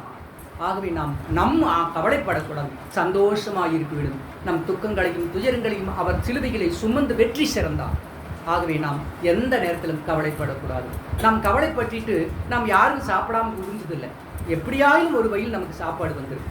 ஆனால் நமக்கு என்றைக்கும் மற்றவர்கள் வாங்கி கொள்ளாதிருக்கிற நோய் வந்துவிட்டால் நாம் துன்பத்தை பட வேண்டும். இந்த நோய் எதற்கு வருகிறது? நம் இருதயமே எல்லாவற்றுக்கும் காரணமாக இருக்கிறது. இருதயம்தான் அதற்கு காரணம், இருதயம்தான் அதற்கு மேன்மை, இருதயம்தான் அதற்கு எல்லா நோய்களுக்கும் பலிகடாவாக்கப்படுகிறது. இருதயத்தை சந்தோஷப்படுத்து, உன்னுடைய தேவனை மகிமைப்படுத்து, ஆண்டவருக்கு நன்றி சொல்லி ஆண்டவரை மேன்மைப்படுத்து. இறைவனை தேடு, வேறு ஒன்றுமே இல்லை. இறைவனை விட்டால் நமக்கு எதுவுமே கதி இல்லை. ஏன்னா நாம் பிறக்கும் பொழுது தங்கத்தட்டிலேயே பிறந்திருக்கிறோம், ஒன்றுமில்லாமல் இருக்கின்ற நிலையிலே நாம் பிறந்திருக்கிறோம். நம்மை ஆண்டவர் எடுத்து உயர்த்தி அழகு பார்த்து கொண்டு அவர் பார்த்து கொண்டு உயரத்தில் வைக்கிறார். தங்கத்தை கொண்டு போய் எங்கே வைப்போம்? கொண்டாந்து தின மேலே வச்சிருமா, கொண்டு வீட்டுக்குள்ளே கொண்டு பத்திரமா ஒரு இடத்த பொக்கிஷத்தில் கொண்டு வைப்போம். அதே சமயத்தில் ஏதாவது ஒரு சின்ன ஒரு உப்புகளை கொண்டு பொட்டியில் போட்டு வைப்போமா? அது ஒரு இடத்துல கொண்டு வந்து வச்சிருப்போம். தூசி கொண்டு வந்து என்ன வைப்போம்? கொண்டு வீட்டுக்குள்ளே வைப்போமா? அதை கொண்டு குப்பையோட கூட்டி தள்ளியிருப்போம். நீ உயர்ந்த எண்ணம் உனக்குள்ள இது இருக்குமே, ஆனால் இறைவன் உனக்கு உயர்ந்த இருதயத்தை உனக்கு கொடுத்திருப்பாரே, ஆனால் உன்னை உன்னதத்தில் வைத்து அழகு பார்ப்பார். உன்னுடைய இருதயம் தூசுக்கு போல இருக்குமே, ஆனால் உன்னை கூட்டி குப்பையோட தள்ளி விடுவார். ஆண்டவருடைய சமூகத்திற்குள்ளே இரக்கமே தேவனுடைய சமூகத்திற்குள்ளே ஒரு இருப்பிடத்தை பெறுகிறது. அன்பே உலகத்தை ஜெயிக்கின்ற ஜெயம் மட்டுமல்ல, இறைவனையும் ஜெயிக்கக்கூடியதாய் இருக்கிறது. அன்புதான் எல்லாவற்றுக்கும் மேன்மையானதாய் இருக்கிறது. இங்கே பார்க்கின்றோம். ஆகவே அவனை பார்த்து, அந்த குருடனை பார்த்து கேட்டார். என்ன கேட்கிறார் ஆண்டவர்? நான் உலகத்தில் இருக்கையில் உலகத்திற்கு ஒளியாயிருக்கிறேன் என்றார். இவைகளை சொல்லி அவர் தரையிலே துப்பி உம்மில் நீரினால் சேருண்டாக்கி அதை சேற்றை குருடனுடைய கண்களிலே பூசி அவன் பார்வையடைய வேண்டும் என்று சொன்னான். உடனே ஒளியாயிருக்கிறேன்.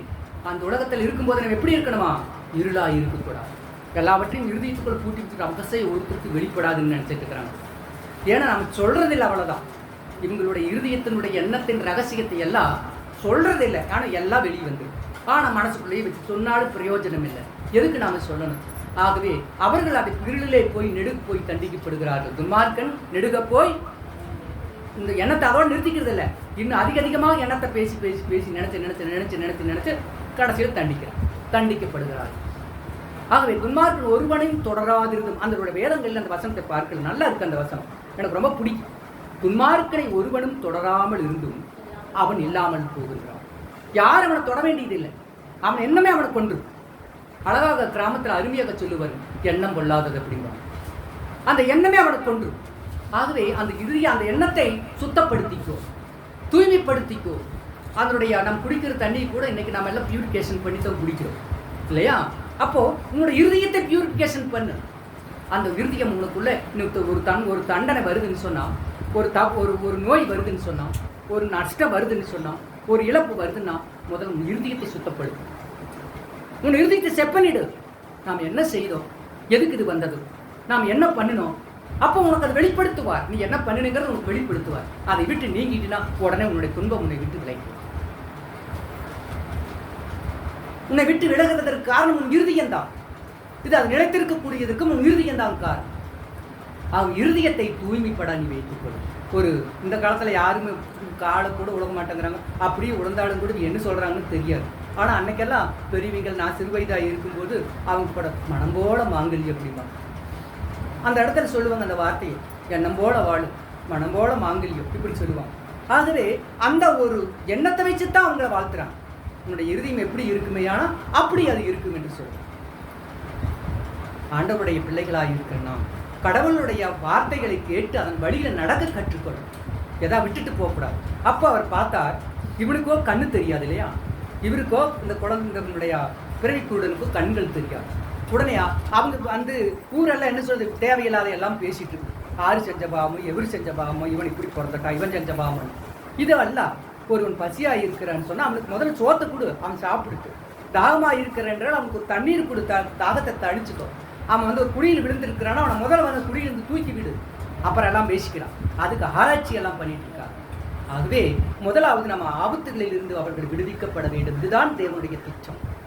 ஆகவே அவனை பார்த்தா அவன் என்ன கேட்பான், கூட என்ன சொல்லுவான், எனக்கு பார்வை அடைய வேண்டும்னு கேட்பான் இல்லையா? அப்போ ஆண்டவர் பார்த்தார், உடனே தன் நாவிலிருந்து எச்சைகளை கீழே துப்பினார், தரையிலே துப்பினார். நாவிலிருந்து எச்சைகளை தரையிலே துப்பினார். தேவனுடைய இன்னைக்கு பார்த்தீங்களா, ஒவ்வொரு கோயிலில் குழந்தைகள்னு சொன்னால் ஒரு வாயில் பழத்தை வச்சு அந்த பழத்தை மடியில் ஏந்தி சொல்லி சாப்பிட சொல்லுவாங்க. அந்த அருவருப்பு படக்கூடாது என்பதற்காகத்தான் அந்த ஒரு காரியத்தை அங்கே செய்கிறார். எந்த ஒரு செயல்பாடுகளிலும் அருவருப்பு இருக்குமேயானால் அது ஆபத்துக்களை கொண்டு வரும் என்பதற்குத்தான். ஆகவே நாம் எந்த இடத்திலும் எதை ஒரு பொருளை கொடுத்தாலும் அருவருக்கப்படக்கூடாது. அதுதான் தேவனுடைய ஆண்டவருடைய சமூகத்துக்குள்ள 2 கரத்தையும். நம்முடைய கமல வித்யாலயா ஸ்கூல் இருக்குது, அந்த நம்ம பிஜி நாராயணனுடைய அண்ணன் பொண்ணு. ஆகவே என்னோட அவங்களும் நாங்கள் 2 பேரும் அப்போ கேஷியராக இருக்கோம். 2 பேருமே கேஷியர். அந்த நாடும் வித்யா மேடம் 2 பேருமே கேஷியர். ஒரு நாள் அவங்க வீட்டில் ஒரு பிரச்சனை ஆயிடுச்சு. அந்த பிரச்சனை வாங்கின உடனே நான் உள்ளே போய் பணம் எண்ணிட்டு இருக்கிறது ஒவ்வொரு நாளும் அந்த அம்மா என்ன செய்வாங்க, காதில் கழுத்துலையும் மாற்றி நகை போட்டுரும். அத்தனை ஒரு பெரிய பணக்காரர். பிஜி நாராயண் எம்பியில் எம்எல்ஏ வந்தவர், அவருடைய அண்ணன் நாராயணோட பொண்ணு. ஆகவே அவ அப்பா டாக்டர். தினமும் ஒரு கம்பெனி நான் பேசிட்டே இருப்பேன். அன்னாடு காலையிலையான போய் ஒரு நகை மாற்றணுமா, அன்னாடு ஒரு சைனு மாற்றணுமா, தினமும் ஒரு கம்பெனி மாற்றணுமா அப்படின்னு. இல்லை அப்புறம் என்ன பண்ணுறது, வீட்டில் கிடக்கிறதெல்லாம் அப்படின்னு அவங்க சொல்லிகிட்டே இருப்பாங்க. அப்படிப்பட்ட அம்மா ஒரு பிரச்சனைகளை உடனே நான் உள்ளே போய் ஒரு ரூம் இருக்கு, அந்த ரூமில் பணத்தை கவுண்டிங் பண்ணிட்டு இருந்தேன். அப்போ அந்த மிஷின் கவுண்டிங் மிஷின் அங்கே புதுசாக வந்தனால அந்த பக்கம் தான் இருக்குது. உடனே கால் விழுந்துட்டு குட்ராஜ் கொஞ்சம் எனக்கு பாருங்க பார்த்தேன், என்னங்க அப்படின்னு. என்னால் முடியல அப்படின்னு. என்னதான் பிரச்சனை அப்படின்னு அது எனக்கு சொல்லவும் தெரியல அப்படின்னா. உடனே சரி ஒரு டம்ளர் கொண்டு வாங்க, அந்த டம்ளர் தண்ணி எடுத்துகிட்டு வந்தாங்க. ப்ரேயர் பண்ணி இந்த அம்மான்னு கொடுத்தேன். அவங்க வாங்கி குடிச்சிட்டு அப்படியே கொஞ்சம் அதே இடத்துலையே நான் எண்ணிட்டு கவுண்டிங் பண்ணிட்டு இருக்கிற இடத்துலையே அந்த இடத்துல அந்த பணத்தை எண்ணிட்டு இருக்கிற இடத்துல அந்த சேர் போட்டு அந்த அம்மா உட்காந்துச்சு. அப்புறம் ஒரு 2-3 நிமிஷம் கூட இல்லை. அப்புறம் நெண்டி பார்த்தா அப்பட நல்லா இருக்குன்னு உடனே அந்த அம்மா சொல்லு, அது வாங்கின விதம் இருக்கிறது 2 கரத்துலையும் ஏந்தி அப்படி தலையோடு ஊற்றி அது அப்படியே அதை குடிச்சிட்டு அவர் பரவாயில்லைங்க சார், நல்லா இருக்குங்க சார், இப்போ எனக்கு எதுவும் பிரச்சனை இல்லை அப்படின்னு. உடனே அவங்க வீட்டுக்கு கூட்டிகிட்டு போய் அவர் ஐயாவிட்ட சொல்லி அப்படி அப்பாவிட்ட சொல்லி அது எத்தனை ஒரு பெருமையை உண்டாக்குனாங்க அவங்க. ஆனால் அவங்களுடைய நான் சொன்னேன், இது என்னால் உண்டானதல்ல, இறைவனாலே உண்டானது. உங்களுக்கு தேவனுடைய மகிமை உருவாக வேண்டும் என்று கர்த்தர் விரும்பி இருக்கிறார், அதனால் உங்களுக்கு ஆச்சு. அப்படி அதனுடைய கமல வித்யாலயா அந்த ஸ்கூல் உண்டாக்குறது கூட ஆண்டவருடைய வாக்கு வச்சு தான் அதையெல்லாம் உருவாக்குறாங்க. அவ்வளோ ஓஹோ இன்னும் வந்துச்சு. இப்போ சக்தி மெட்ரிகுலேஷன் வந்தனால இதை விட்டுட்டு அங்கே போயிட்டாங்க, அங்கே கொண்டு வேறு மாற்றி அங்கே வச்சுட்டாங்க. ஆகவே ஒவ்வொரு நாளும் ஒவ்வொரு நிலைகளிலே நாம் இறைவனுக்கு கொடுக்கின்ற மதிப்பு தான் நாம் உயர்த்தம். நாம் அல்ல, நம்மளுடைய வார்த்தைகளோ ஜபங்கள் அல்ல. உன்னுடைய இருதயம் எவ்வளவுமாய் இருக்கிறதோ அதை வைத்துத்தான் உனக்கு ஒரு சுகத்தையும் மேன்மையும் கிடைக்கும் என்பதை தேவன் வெளிப்படுத்துகிறார். ஆகவே அந்த நாவிலிருந்து அவர் உமிழ் நீரை அந்த எச்சிலை பூமியிலே துப்பினார். ஆகவே துப்பின உடனே அந்த சேரை அப்படியே அதனுடைய மண்ணை சேராக்கினார். இறைவன் நம் இருதயத்தை அலசுகின்ற போது நம்முடைய இருதயமானது குழம்பி நிற்கின்ற பொழுது அப்பொழுது நமக்கு தெளிவு மீட்பு கிடைக்கும். ஆண்டவருடைய வார்த்தை தான். ஆண்டவருடைய வார்த்தை எப்பொழுதெல்லாம் உன் இருதயத்தில் துப்பப்பட்டு அது உன் இருதயத்தை குழப்புகின்ற பொழுது அப்பொழுது நீ சுகம் பெற்று இருக்கிறாய் என்று கூறும்.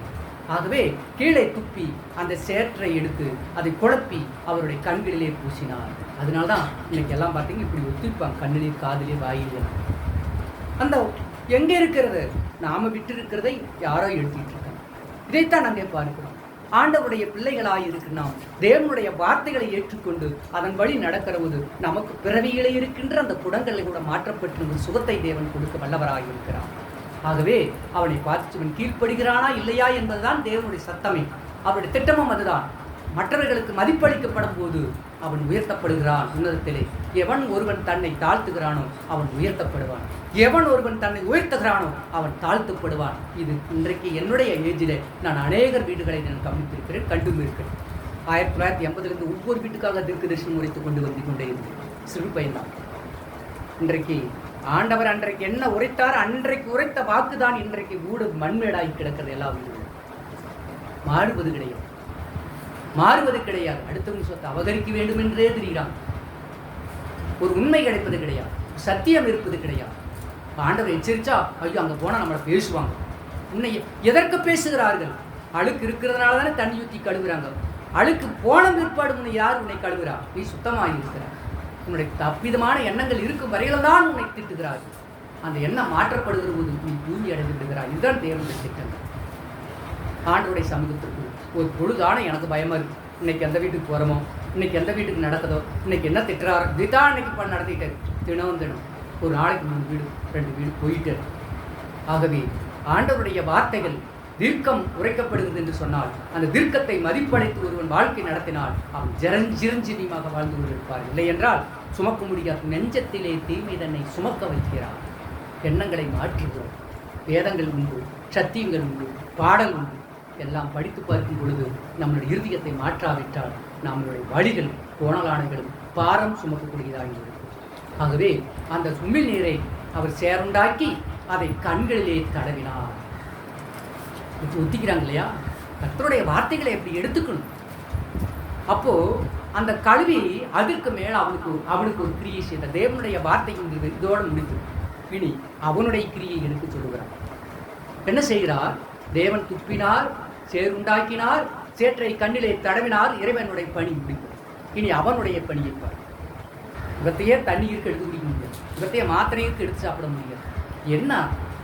என்ன வாழ்க்கை நீ வாழ்ந்து கொண்டிருக்கிறார்? இறைவனை பங்கப்படுத்துகிறார், இறைவனை அசுத்தப்படுத்துகிறார். மேலும் மேலும் துன்பத்தை சுமக்கணி உன்னை தன்னை தயார்படுத்திக் கொண்டிருக்கிறார். ஆண்டவருடைய பிள்ளைகளாயிருக்குன்னா அவரை அடிபணிந்து சார வேண்டும் ஒன்றை சொல்லியிருப்போம்னா சொல்லும் வரையிலும் ஆண்டவருடைய ஒரு தீர்க்கதரிசியை பார்த்து சொன்னார், என்னை அடி என்றார். அடிக்க மாட்டேன். உடனே அவனுக்கு சாபத்தை கொடுத்தான். நீ போ, வழியில் சிங்கம் உன்னை கொள்ளுங்க. இன்னொருத்தன் வந்தான். அவனை பார்த்தா என்னை அடின்னு சொன்னான். ஓங்கி அடித்தான். அவன் ஓங்கி அடிச்சுட்டு இருந்தான். அப்போது அவன் பார்த்து நிறுத்துனான். அப்போ சொன்னார், அந்த அடித்தவனுக்கு பதில் இல்லை, ஆனால் அடிக்காதவனுக்கு பதில். நீ சிங்கம் வெளிப்படுத்தி ஒரு தாட்டி 3 தாட்டி அடிச்சு நிறுத்திட்டான். ஏன் 3 தாட்டி நிறுத்தினேன்? அவன் 3 தாட்டி உனக்கு பாவம் வருதுன்னு சொன்னான். நீ என்னை நான் நிறுத்தி சொல்ல வரையிலும் நீ கண்டினியூ பண்ணிக்கொண்டே இருக்கிறது. அதுதான் தீர்க்கனுடைய வார்த்தை. எதை நான் சொல்கிறேன்னா அதுவே நீ செஞ்சுட்டு உன்னுடைய இஷ்டத்தின்படி நின்னுக்காதே அப்படிங்கிறதா அதனுடைய கான்செப்ட். ஆகவே இந்த இடத்திலே பார்க்கிறோம், இனி ஆண்டவருடைய பணி சேர் உண்டாக்குவதோடு நின்று விட்டது. ஒரு ஒட்டகத்தை பிடித்து கொண்டு போய் தாகத்துக்கு தண்ணீர் கொண்டு போய் அங்கே நிறுத்தினான். தண்ணீர் துறவண்டையில் கொண்டு போய் அந்த ஒட்டகத்தை நிறுத்தியாயிற்று. தண்ணி இருக்கு கொண்டு காட்டினான். எதற்கு கொண்டு போய் அந்த ஒட்டகத்தை என் தண்ணீர் அண்டையில் நிறுத்துகிறார்? சொல்லுங்க, எதற்கு நிறுத்துகிறார்? தண்ணீரை குடிக்க வேண்டும் என்பதற்காக தான். குடிப்பதும் குடிக்காததும் யாருடைய தவறு? ஒட்டகத்தினுடைய தவறு. நாம் ஒரு வழி காட்டுகிறோம் என்று சொன்னால் அந்த வழியை பின்பற்றி நடக்க வேண்டும். அதற்கு நாம் உபை கொடுக்கணும். அதுக்கு ஒரு கீழ்ப்படுதல் இருக்கு. அதை உதாசீனப்படுத்த வேண்டும் என்று நினைத்தால் அதை அந்த பாரத்தை சுமக்கிறது அபராதம். ஆகவே ஆண்டவர் அந்த கண்களை சேர் உண்டாக்கி அந்த தலையின் மேலே அவர் என்ன செய்தார்? தடைனார், கண்களிலே தடைனார். அடுத்தது அவர் சொன்னார், நீ போய் சுலோவாம் குளத்திலே கழுவு என்றார். இன்னைக்கு ஆற்றுக்கு போகிறாங்க, தண்ணியில் உட்கிறாங்க, முழுகுறாங்க, எந்திரிக்கிறாங்க, சாமி கும்பிட்டு வராங்க. நீ என்ன செய்யறதையெல்லாம் இது எப்படியெல்லாம் நம்ம வெளியே ஏற்றணும், வெளியே தூக்கி எறியணும், எப்படி அவமானப்படுத்தணும், இதைத்தான் நாம் பண்ணிட்டு இருக்கோம். இறைவனுக்கே அந்த பாடு அங்கே சுமந்துட்டு இருக்கிறோம். நாம் இதெல்லாம் இந்த பூமியில் இருந்து சுமந்து கொண்டு அவமதிப்புகளை கேட்டுக்கொண்டு அவமதிப்புகளை வாழ்ந்து கொண்டு அவமதிப்புகளை செய்து கொண்டிருக்கிறோம். ஆண்டவருடைய பிள்ளைகள் கீழ்ப்படுதல் யாரிடத்தில் இல்லாமல் இருக்கிறதோ தேவ கோபாக்கினை வரும் என்பதை மறந்து போகக்கூடாது. வசனங்களை பிடித்துக் கொண்டு வசனம் உன்னை தூய்மையாகும், உன்னை சுகப்படுத்தும், உன்னை குணப்படுத்தும், உன்னை விடுதலைக்காகும். வசனத்தை எல்லாம் வெறுமையில் விட்டுவிட்டு சாத்தானை போல ஆபத்தில் ஆண்டவரிடத்தில் வந்து நடிச்சா அது பாவத்தை கொடுக்கும், பாரத்தை கொடுக்கும், சுமையை கொடுக்கும், விடுவிக்காதபடி சிறைப்பட்டு கிடக்க வேண்டியதாக. நீ விடுபட வேண்டும் என்றால் தேவனுடைய வார்த்தையை நிறைவேற்று. ஆகவே போய் கழுவு என்றார். அவனுக்கு கண்ணு தெரியுமா? கண்ணு தெரியுமா? ஏற்கனவே கண்ணு குருடு. இப்ப அதுக்கு மேல என்ன போட்டு இருக்குது? சேரு போட்டு. என் தேவனாக இருக்கிற உன்னுடைய கீழ்ப்படுத்தினால் நீ சுகம் பெறுவாய் என்பதால் தேவனுடைய திட்டமாக இருக்க. இதோ சங்கீதத்தின் புஸ்தகம் 119ஆம் அதிகாரம் 15வது வசனத்தை வாசிக்கலாம். சங்கீதத்தின் புஸ்தகம் 119ஆம் அதிகாரம் 15வது வசனம். உம்முடைய கட்டளைகளை தியானித்து ஆண்டவருடைய கட்டளைகளை நோக்கணும். ஆண்டவருடைய கட்டளை நோக்கம். கடந்த வாரத்துக்கு முந்தின மாதம் வாமிட்டு வந்து சாப்பிட்ட உடனே வாமிட்டு வந்து நான் ஒரு ரெமெடி செஞ்சு இவனுக்கு கொடுத்துட்டு நான் தான் முதல் குடிப்பேன் கொடுத்துட்டு தான் குடிச்சிட்டேன். அவன் ஆஃபீஸ் போயிட்டு எனக்கு உடனே வாமிட்டு பயங்கரமாக வந்து அப்புறம் போய் நல்லா வேகமாக எடுத்தேன். நல்லா சாப்பிட்டதெல்லாம் வந்துடுச்சு அப்படியே முன்னாடி இருக்குது. அப்புறம் அடுத்தது என்ன செஞ்சேன்? அது தண்ணி கொடுத்து அதை அவ்வளோ சீக்கிரம் விடக்கூடாது. அப்பொழுதே சாப்பாடை வாமிட்டு வந்ததுன்னு விடலை, ஒரு செகண்ட் கூட நிறுத்தலை. வாய் கொப்பிச்சுட்டு வந்தோடனே சாப்பாடு போட்டேன். இன்னும் வரட்டணும் என்னென்னு இருந்தாலும் சரி வெளியே வருது சாப்பிட்டு. அப்போ ஆண்டவர் உண்மை இன்றைக்கு நான் உண்மை பங்கப்படுத்த வேண்டும். வெள்ளிக்கிழமை நாட்டில் உபாசம் முடிச்சுட்டு தான். அப்போது ஆண்டவருடைய சமூகத்திற்குள்ளே எப்போ என் தேவனோடு வாழ்ந்தார்கள், தேவனை அவமானப்படுத்தக்கூடாது என்பதற்காக அந்த தேவனுடைய வாக்கை இருதயத்தில் வைத்துக் கொள்ளுங்கள். அதைத்தான் இந்த சங்கீதக்காரன் சொல்லுகிறான். என்ன சொல்லுகிறான்? 15 அதை வாசிக்கலாம். கட்டளைகளை உட்காட்டி நமக்கு என்ன நடக்கும், என்ன செயல்படும் என்பதை குறித்து நாம் ஆண்டவருக்கு தியானித்துக் கொண்டிருக்க வேண்டும். கட்டளைகளை தியானித்து ஆமாம் ஆண்டவர் இதுக்கு நாம் என்ன செஞ்சிருக்கிறோம், ஏன் அவர் அப்படி பண்றார்? அடுத்த விஷயம் வேற ஒருவரும் இல்லப்பா. வேற யாரிடத்தில் போக முடியும்? நம்ம யாரிடத்தில் கேட்க முடியும்?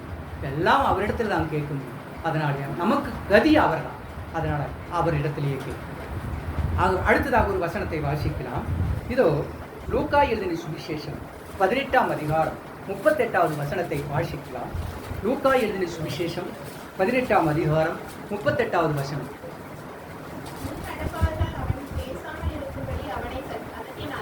பக்திமான்கள் என்று பேர் வைத்துக் கொண்டிருக்கின்றார். முன்னாடி போறாங்க, பின்னாடி வராங்க, ஆண்டவர் நடுவாண்ட போயிட்டு இருக்காரு. இவன் அவன் கத்ரா ஒருத்தன், ஐயோ ஆண்டவரே தாவீதின் குமாரனே தாவீது குமாரன்னு அவன் கத்திட்டு இருக்கிறான். என்ன பாடு உள்ளவன் தான் கஷ்டப்படுறதா வேதனைப்படுறதா ஆண்டவன் மேலே நம்பிக்கை அதிகமாக வச்சுட்டு இருக்கோம் இல்லையா? இவன் எல்லாரும் கொளுத்திருக்கிறாங்க.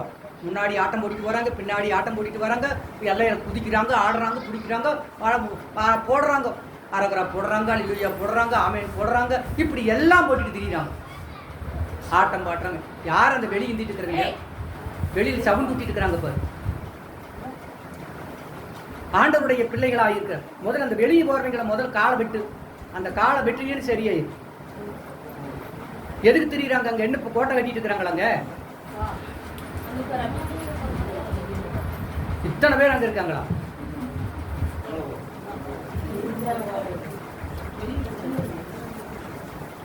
ஆகவே முன்னடப்பாரும் பின்னடப்பாரும் அலையில போறவங்களை எல்லாம் என்னங்கிறாங்க? துன்பத்தை நோகுல வச்சுட்டு இருக்கிறான். அவன் வந்து கத்துற ஆண்டவர்கிட்ட ஆண்டவனே ஆண்டவனேன்னு கத்துறான். அவனை பார்த்து எல்லாரும் என்ன செய்யறாங்க? நம்ம பக்திமான்கள் அடக்குறாங்க. என்ன நடக்கிறாங்க? வாசிக்கலாம். முன் நடப்பாரும் பின் நடப்பாரும் அது கண்டிஷன் போடுறாங்க, மிரட்டுறாங்க. எதுக்கு நீ சத்தம் போட்டு அமைதியாவான்? என்னம்மா அந்த கூட்டத்தில் இருக்கிறவங்க அத்தனை பேர் இந்த பயந்தாள மிரட்டுறாங்க. வழி உள்ளவன் என்ன செய்வா? கத்தத்தான் செய்வான். அவனை மிரட்டுறான். எதுக்குடா கத்திட்டு இருக்கிற? அப்படி மறுபடியும் எவனா உள்ள வழி வராம வருவேன், தட்டு அவனை போட்டு மண்டை அடி.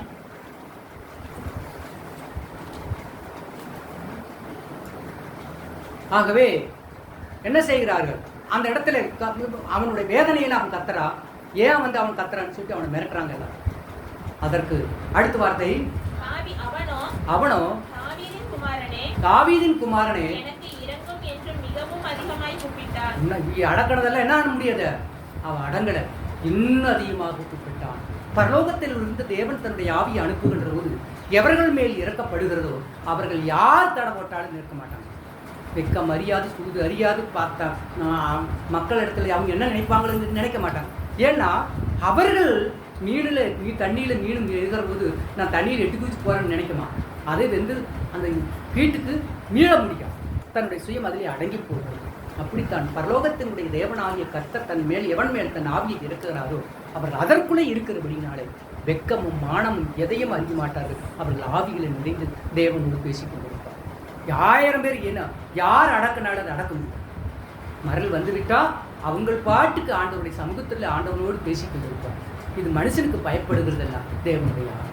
மனுஷனுக்கு அவன் பயப்பட்டு மனுஷனை பார்த்து அவன் பேசுறானா, அவன் மனுஷனுடைய ஆவி அல்ல, அவன் ஆண்டவருடைய ஆவி அல்ல, அவன் மனுஷ சித்தத்தில் அவன் பேசிக் கொண்டிருக்கிறான்.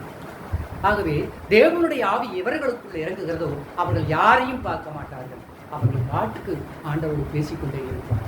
அதைத்தான் நாங்கள் பார்க்கிறோம். இவர்கள் எல்லாம் அதட்டினாங்க, அதட்டுக்கு அவன் அடங்கலை, இன்னும் அதிகமாக சத்தம் போட்டான். எல்லாம் மிரட்டினாங்க, அந்த மிரட்டுக்கு அவன் அடங்கலை, இன்னும் அதிகமாக அவன் ஆண்டவரோடு பேசினான். தாவீதின் குமாரனே எனக்கு இறங்கும் என்றான். அதற்கு அடுத்தது என்ன நடந்தது? இவருடைய பிரயாணத்தை நிறுத்திட்டார். இயேசு நின்று பிரயாணம் போயிட்டு இருக்காரு. இவன் கத்துல எல்லாரும் அவனை அடிக்கிறாங்க, உதைக்கிறாங்க, அவனை மிரட்டுறாங்க. அவன் அடங்கலை, அதிகமாக சத்தம் போட்டான். ஆண்டவர் அந்த பிரயாணத்தை நிறுத்திட்டார். போகாதே, அது பாதி நின்றுட்டார். நின்றுட்டு அடுத்து என்ன சொல்லுகிறார்? கிட்ட வந்த போது அவனை நோக்கி ஆண்டவர் நின்றுட்டார். நீ என்னைக்கு அவரை தேடி ஓடுறியோ அன்னைக்கெல்லாம் அவருடைய பிரயாணத்தை நிறுத்திட்டு நின்று உன்னை கவனிச்சிட்டு இருப்பான். உன்னை கவனித்துக் கொண்டிருக்கிறார்.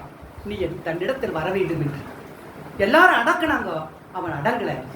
அவனுடைய ஆவியானவர் அவனுக்குள்ளே வந்தபடினாலே வேகமா கத்திட்டு ஓடுறான் ஆண்டவர்கிட்ட. ஆண்டவரே தாவீதின் குமாரனே எனக்கு இறங்கும் சொல்லிட்டு கத்திட்டு ஓடுறான். ஆண்டவர் போக்க தடத்தை நிறுத்திட்டு நின்று அந்த இடத்துல அவனை பார்த்து கொண்டிருந்தான். நீ போகிற போதெல்லாம் அவர் வேற பக்கம் போக மாட்டான். நீ என்னைக்கு ஆண்டவரை தேடி போகிறாயோ அன்னைக்கு அவர் நின்று உன்னுடைய குறைகளை எல்லாம் கேட்பார், உனக்கு விடுதலை தருவார், உனக்கு சுகத்தை தருவார், உன்னை ஆசீர்வதித்துக் கொண்டிருப்பார். ஆகவே நின்று விட்டார். அப்போது கேட்டார், உனக்கு என்ன வேண்டும் என்று கேட்டார். ஆண்டவர் என்ன கேட்டார்? அவனை அத்தனை பேர் அடக்கினாலும் அவன் அடங்கலை. பக்கத்தில் ஓடி ஆண்டவன் அவங்களுக்கு மேல ஓடிட்டு இருக்கிற ஆண்டவன் தேடி. அப்போ ஆண்டவர் கேட்டார், உனக்கு என்ன வேண்டும் என்று கேட்டார். அதற்கு அவன் என்ன சொன்னான்? பார்வையடைய வேண்டும் என்றான். அவன் பார்வையடைய வேண்டும் என்றான். ஒரு இடத்திலேயே நாம் பார்த்து கொண்டு விட்டு போகக்கூடாது. இன்னொரு இடம் அதற்கு உண்டான ஜோடி ஒன்று கொடுத்திருப்பார் வேதத்தில். இவனும் பத்திமையின் குண்டனோ அவன் பார்வையற்றவனாயிருந்தான், கண்களிலே சேர் உண்டாக்கி அவனை சுகப்படுத்தினார். இது யோவான். இப்போ லூக்கானில் நாம் வாசித்திருந்தோம் இல்லையா? அப்போ பார்வையடைய வேண்டும் என்று கேட்டான். அதற்கு ஆண்டவர் என்ன சொன்னார்? அவனை நோக்கி பார்வை அடைவாயாக, அந்த விசுவாசம் தான் இன்னொரு இடத்துல கொடுக்கப்பட்டிருக்கிறது. அவன் எழுந்து போய் அவன் கேட்கலாம். ஞானவான்கள் என்ன கேட்கலாம்? கண்ணில சேர்ற உண்டாக்கி தடவிட்டே, ஆண்டவரே எனக்கே கண்ணு தெரியாது, நான் எப்படி சுலோவாம் குளத்தை தேடி நான் போக முடியும் என்று அவன் கேட்கலாம் இல்ல? ஆண்டவர் சொல்லிட்டாரே. இன்றைக்கு பார்த்தீங்களா, இந்துக்கள் எல்லாம் பார்த்தீங்களா, இந்த பேர் அங்கே பேர் நாகேஸ்வரத்தை போனால் 7 முறை முழுகிட்டு வந்தால் சனீஸ்வரன் சனி விட்டு கொண்டு போயிருந்தோம். காளகஸ்தி போச்சுன்னா நம்ம போய் அங்கே ஒரு சாமிக்கு மட்டுமா அங்கே போய் ஒரு பொங்கல் வச்சுட்டு வந்தோமா நாகதோஷம் போயிருக்கணும். அப்போ புட்டப்பத்தி போச்சுன்னா ஷாகிபாவை கூப்பிட்டு வந்தால் நமக்கு இப்படி எதுக்குமே ஒரு விடை கிடைக்காமலேயே தெரிஞ்சுக்கிட்டு இருப்பாங்க, வாழ்ந்துட்டு. எங்கே போனாலும் விடுதலை கிடைக்காது, விடையும் கிடைக்காது, ஆனால் போயிட்டு இருப்பாங்க அங்கே போகுது. ஆனால் இயேசுவானவர் அப்படியெல்லாம் அவன் கேட்கல, இவங்களாட்ட அவனை அனுப்பிவிடுக்கல. அவன் அந்த இடத்துல அவன் ஆண்டவர் சொல்லிட்டாருங்கிற அந்த வார்த்தைக்காக, ஆண்டவர் மேல் வைத்திருக்கிற அன்புக்காக, ஆண்டவருடைய வார்த்தைக்காக அவன் எழுந்து அந்த ஸ்லோவாம் குளத்தை நோக்கி நடைபெற்றான். தடுமாறி இத்தனை காலம் பிறந்தலேருந்து இது வரைக்கும் தடவிட்டு தான் தெரிஞ்சிருக்கான். இன்னும் கொஞ்சம் நேரம் தடவுறதுனால ஒன்றும் தப்பு இல்லை இல்லையா? இது வரைக்கும் பிறந்தலேருந்து இது வரைக்கும் அவன் தடவிட்டு தான் தெரிஞ்சிருக்கான். ஆனால் இப்போ ஆண்டவருடைய வார்த்தையை கேட்ட பின்பு, ஆண்டவருடைய சொல்லை கேட்ட பின்பு அந்த குளத்தை நோக்கி அவன் நடந்திருக்கான். ஆண்டவரே ஒரு வார்த்தை சொல்லி இப்பொழுது எனக்கு உணவாக வேண்டும் என்று அவன் சொல்லலாம். ஆனால் ஆண்டவருடைய வார்த்தைக்கு அவன் கீழ்ப்படிந்தானா என்பதற்காகத்தான் அவனை ஆண்டவர் என்ன செய்தார்? அவனை போக சொன்னார். அவன் எழுந்து போய் சுலோவாம் குளத்திலே அவன் என்ன செய்கிறார்? கழுவினான். கடவுள் மேலே வைத்திருந்த நம்பிக்கை அவன் கழுவினான், அவன் சுகம் பெற்றான். ஆகவே அடுத்ததாக ஒரு வார்த்தை 1 கொரிந்தியர் 9ஆம் அதிகாரம் 16வது வசனத்தை வாசிக்கலாம். 1 கொரிந்தியர் 16ஆம் அதிகாரம் 9வது வசனம். ஏனெனில் ஆண்டவருடைய சமூகத்திற்குள்ளே உனக்கு சின்னதல்ல, அனுகூலமான கதவு. பெரிய கதை போட்டுக்கலாம், ஆனால் உள்ளா தெரிநாய் கூட உள்ள போக. ஆனால் உனக்கு அந்த பரலோகத்தில் இருக்கிற தேவனுடைய கதவு திறக்கப்படுகிறது, அனுகூலமான கதவு. எப்பொழுது? கீழ்ப்படுகின்ற போது அனுகூலமான கதவு உனக்கு திறக்கப்படும்.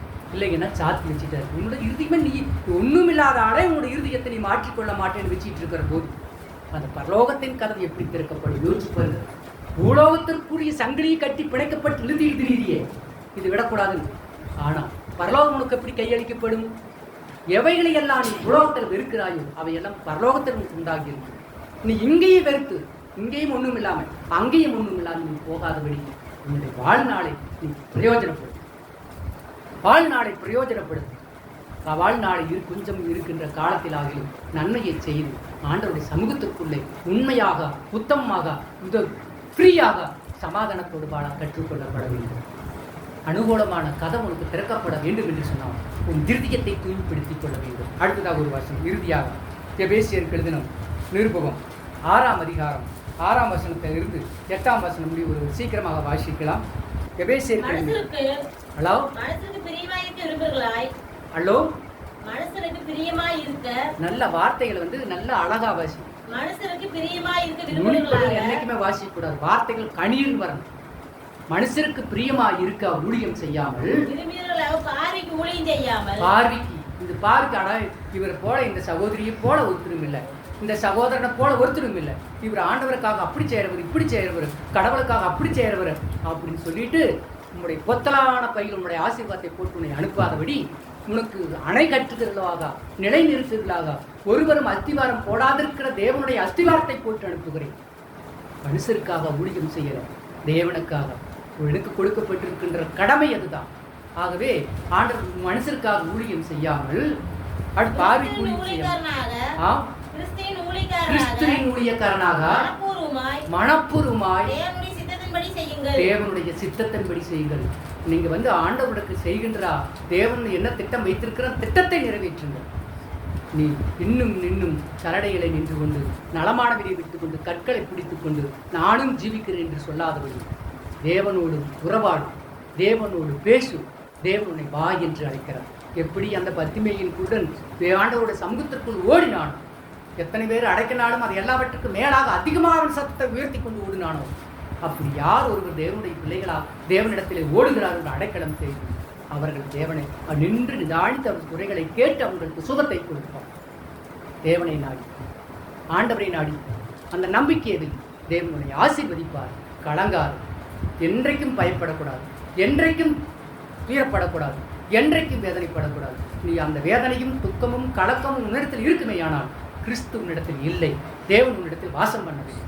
நீ இன்னும் பூலோகத்திற்கும் இதோ பெரும் குசலுக்கும் உன்னை தயார்படுத்தி கொண்டிருக்கிறாய் என்று நீ சமாதானத்தோடு சந்தோஷத்தோடு துதிக்கணம் கீதத்தோடு நீ தேவனுடைய சமூகத்திற்குள்ளே வீட்டிலே போகின்ற இடங்கள், வருகின்ற இடங்கள், நீ நடமாடுகின்ற இடங்கள், எல்லா இடத்திலும் ஆண்டவருடைய சமூகத்தை ஸ்தோத்திரித்துக் கொண்டிருங்கள். தேவன் உங்களோடு இருப்பார். குறிப்பாக உணவுகளை உண்ணுகின்ற ஒரு கையை வைங்க மேடம் வச்சுட்டு ஸ்தோத்திரம் போட்டு ஆண்டவருக்கு நீர் இந்த உணவை குசியும் என்று சொல்லு. ஆண்டவருடைய சமூகத்திற்குள்ளே நீ ஆண்டவரோடு நீ போஜனம் பண்ணுகிறார், ஆண்டவர் உன்னோடு போஜனம் பண்ணுகிறார். அந்த போஜனம் உனக்கு நன்மை உண்டாக்கும்படி தேவன் உனக்கு அனுக்கிரகமாக மாற்றி கொடுப்பார். ஒன்று. இரண்டாவதாக அந்த ஆண்டவர் சாப்பிடுகிற சாப்பாட்டை நாம் சாப்பிடுகின்ற சாப்பாட்டை அங்கே எங்கேயும் அவர் சாப்பிடக்கூடாதபடி நம்ம வெளியே கொட்ட மாட்டோம். எல்லாவற்றையும் ருசித்து சாப்பிட வேண்டிய நிலை ஏற்படும். அது உடலில் 25% உங்களுடைய நோய்களை அப்புறம் அந்த நம்ம ருச்சி சாப்பாட்டை சாப்பிடுகிற போது அதை வேஸ்ட் பண்ணாமல் வைக்கின்றது. அடுத்தது தேவன் உன் வீட்டில் உணவு உண்டார் என்றார். நீ எல்லாவற்றுக்கும் மேன்மை அடைந்து கொண்டிருக்கிறாய். தேவன் உன்னை ஆசீர்வைத்து அபரிமிதமாக ஆசீர்வைத்துக் கொண்டிருப்பாய் என்றார். அந்த 25% இன்னும் உனக்கு மகிமையை கொடுக்கக்கூடியதாக, இன்னும் 25% ஆண்டவர் தாமே உலகத்திற்கு ஆகாரம் கொடுக்கிறவர் உனக்கும் கொடுத்து கொண்டிருக்கிறார். உலக ஜீவராசிகளுக்கெல்லாம் படிகலந்து கொண்டிருக்கிறவர் உன்னையும் எண்ணிப்படுத்திக் கொண்டிருக்கிறார். இது முன்னாலே ஆண்டவர் இன்னும் உயிரடைந்திருக்கிறார் என்று. ஆகவே அந்த மெரிட் கிரீடேட் உனக்கு 25% கிடைக்கும். ஆகவே ஒவ்வொரு நாளும் குழந்தைகளாகட்டும் பெரியவர்களாகட்டும் யாராயிருந்தாலும் அந்த சாப்பாட்டிலே அதில் கரத்தை வைத்து ஆண்டவரே ஸ்தோத்திரம், ஆண்டவரே நீர் இதில் புசியும், உம்மோடு புசிப்பதற்கு நாங்கள் தகுதியடைகளாக மாற்றும் என்று சொல்லி நீ ஜெபி. எந்த விதத்திலும் அந்த சாப்பாடு உன்னுடைய இருதயத்திற்கு ஆகாரமாக சக்தி நிறைந்ததாக, நோய் நீக்கப்பட்டதாக, கர்த்தர் உன்னோடு வாசம் வருகிறாரா அதில் உனக்கு காட்டும். இதை நீங்கள் செய்து கொண்டிருங்கள். நீங்கள் இதை செய்கிறதுனாலே இன்னும் உங்களை பார்க்கிற அநேகர் அதன்படியே செய்ய ஆரம்பிப்பார். ஆகவே நீ தோத்திரம் போட்டு எனக்கு கிடைக்கலையே குடிக்கலைன்னு பேசிட்டு இருக்காரு. நிறைவானவராய் உன்னில் சாப்பிடுகிறவர் எல்லாவற்றையும் நிறைவானவராக. கர்த்தருடைய நாமத்திற்கு மகிமை உண்டாகும். கர்த்தருடைய நாமத்திற்கு மகிமை உண்டாகும். ஜெபத்திற்குள்ளே